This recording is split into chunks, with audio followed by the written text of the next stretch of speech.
A keni dëgjuar ndonjëherë për lazanja në tenxhere?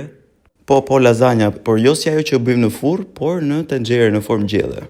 Kjo receta kështu është për ata që përtojnë të vendosin shtresat e lazanjave 1-1, kështu që këto i fut gjitha në tenxhere dhe ke gati. Përbërësit për këtë recetën do t'i keni të listuar në komente, kështu që shkoni të komentet.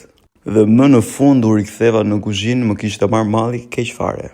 Edhe pse këtë recetën nuk realizova plotësisht vetë, sepse jam ende në periudhë rikuperimi, por doli shumë e mirë. Me qëra fjala shumë për ju që i shikoni videot e mia, i bëni like, i komentoni, por nuk më keni akoma follow. Pse nuk e shtypni butonin follow ju lutem, në këtë mënyrë nuk humbisni asnjë video të re që unë postoj. Këto ditët e fundit kam pasur një neps të papar për çdo lloj ushqimi. Dhe nepsi i ditës së sotme ishte lazanja. Mirë po përtoja ta bëja lazanjën tradicionale që bëhet në tavë dhe në furr, kështu që thash do ta bëjmë në këtë mënyrë, ta bëjmë një tenxhere dhe ta mbledh mendjen. Të them të drejtën, ishte hera e parë që po provoja ta bëja lazanjën në këtë mënyrë, domethënë në tenxhere si tip gjelle, edhe nuk e di nëse do dilte mirë apo jo, por doli shumë e mirë. Tani normale të ketë mish grir, salcë domatesh, shumë lloje djathrash, mozzarella dhe grana, edhe makarona nga mos dali e mirë. Në fund fare i hedhim pak djathë sipër, e lëm që të pushoj për 10 minuta sa të shkrijë djathi sipër dhe lazanja është gati.